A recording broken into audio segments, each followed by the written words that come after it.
All right, Shalom. First and foremost, I'd like to give all glory, honor, and praises to Yahweh, Bahashem, Yahweh Shai. Double honors to the apostle elders, a great millstone who rule well.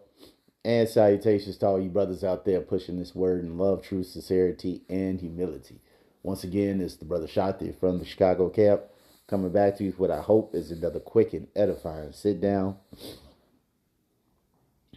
And this sit down was inspired by uh, a video that I actually did. And it just had me thinking about what's going on in this world as far as all these videos that you see about people in the House being unjust, the president being unjust, how your senators, your governors, your Republicans, your Democrats, your speakers of the House, you have all these people who are talking about how they're upset with the current status of America and how folks need to come together and protest, and when the time comes, bring your power to the ballot box, basically vote. And it had me thinking for some time on this scenario. And my whole mindset about it is that you cannot vote out Satanism.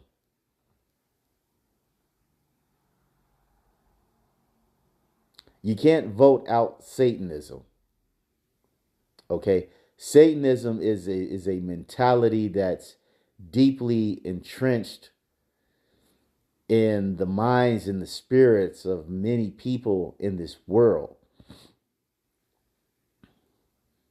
And it cannot be solved by simply speaking your mind, protesting, and then going to a ballot box. That is not the answer.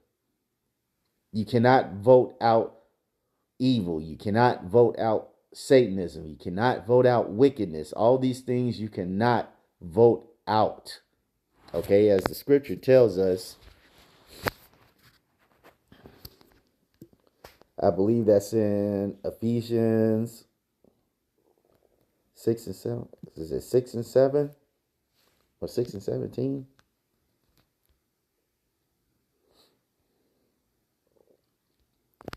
Six and 12.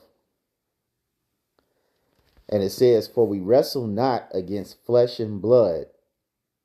All right, they meaning that we don't wrestle against the physical. We don't wrestle against the things that we can perceive and operate with the five senses of seeing, hearing, taste, touch, smell. Okay, the weapons of our warfare are not about that. They're not about knives. They're not about guns. They're not about voting. Okay, so we wrestle not against flesh and blood, but against principalities, against powers, against the rulers of darkness of this world. And who's that? The elite, the wicked, spearheaded by the head tribe of Amalek and all these other Edomites under them. All right. What's that in Job 10?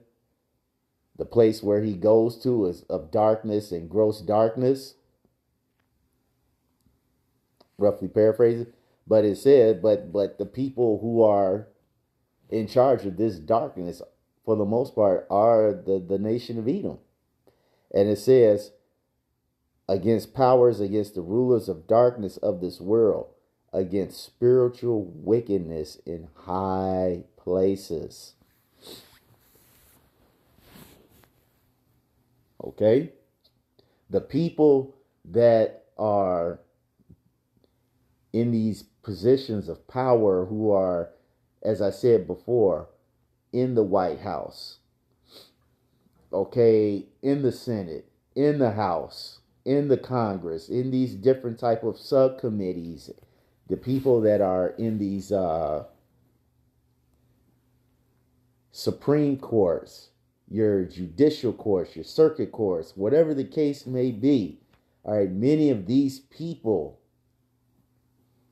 are highly involved in Satanism, in pure evil and wickedness.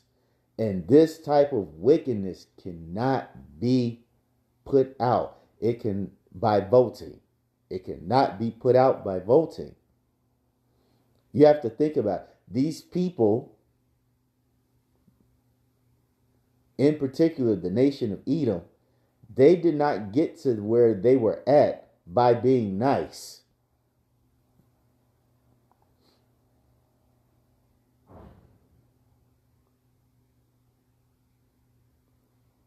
They didn't say please. They didn't say thank you.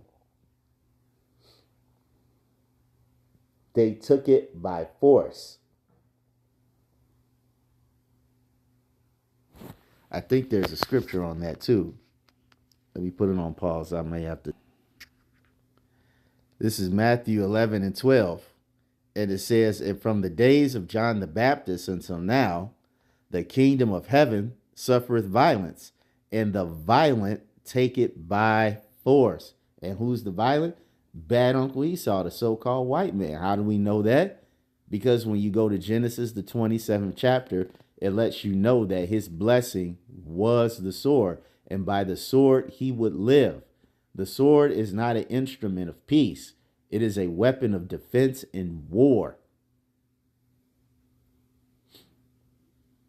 You go to the book of Revelation, I believe it's the 6th chapter, where it says that horse was red, and he took peace from the earth, and it was given to him a great sword.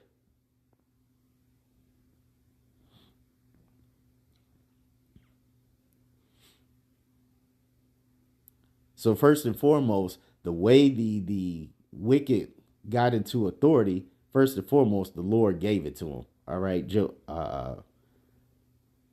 9 and 24. And then what's that in Daniel?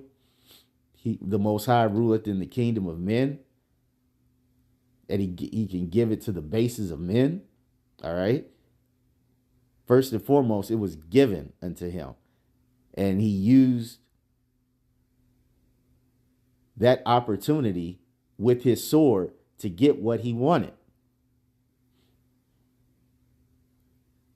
Until this day, he continues to use his sword. On top of that, he practices his witchcraft, his Satanism, to stay into power. When you go to Wisdom of Solomon, the 2nd chapter,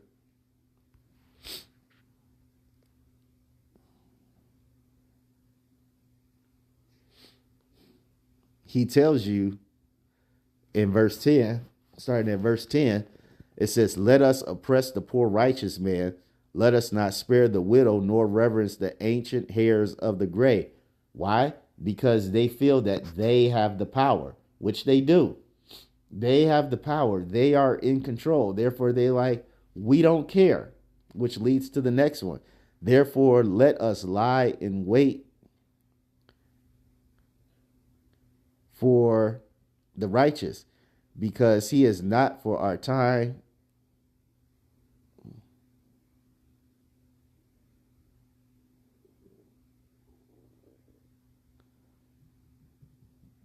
What was that? I might have oh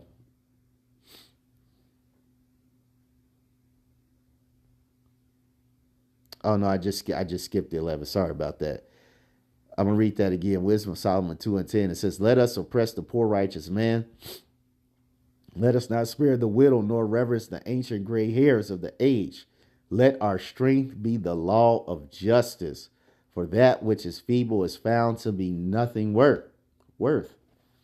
And that law of justice is his strength, and he backs it up with his witchcraft. by doing stuff that many people have found out in the Creepstein files.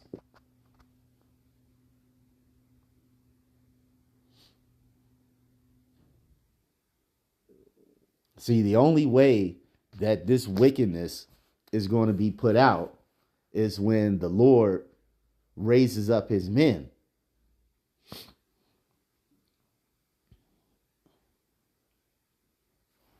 As the scripture says, let me put it on pause and find it real.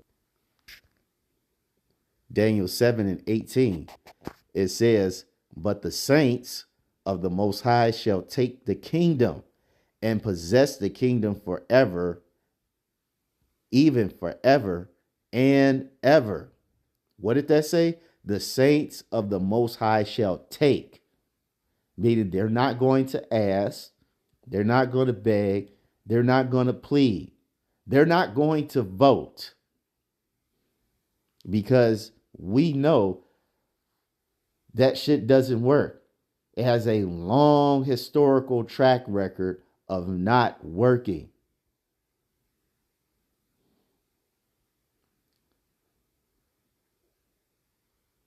See, this is how this evil, this wickedness, this Satanism is going to be taken out the way when the Lord raises up his elect mighty man. I think mighty men. Sorry about that.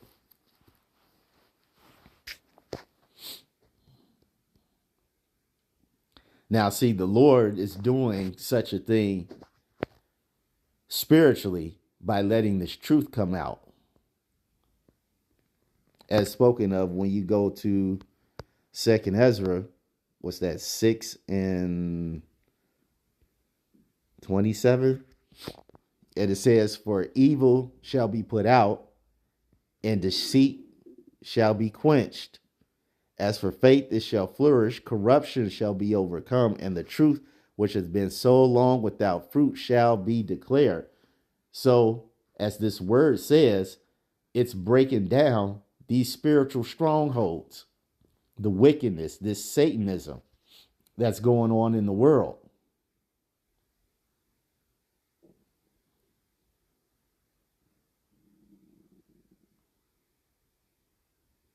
And see, once that gets taken out of the way, this guy's going to have nothing left but to use.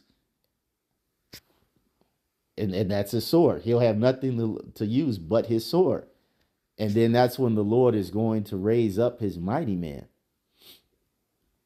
And truth and that physical, angelic, spiritual power put together is going to wipe all this stuff out.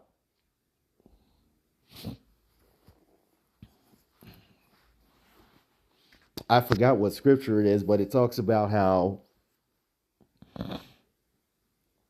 I can't even remember how it's worded, but it speaks of how wickedness is not going to rise up again. See, that's when true evil, that's when all this wickedness, that's when all this satanic madness is going to be put down. That's when the world will truly be able to enjoy righteousness without any type of interruption, because Yahweh Ba'ashem Yahweh Shai will be in control. All right.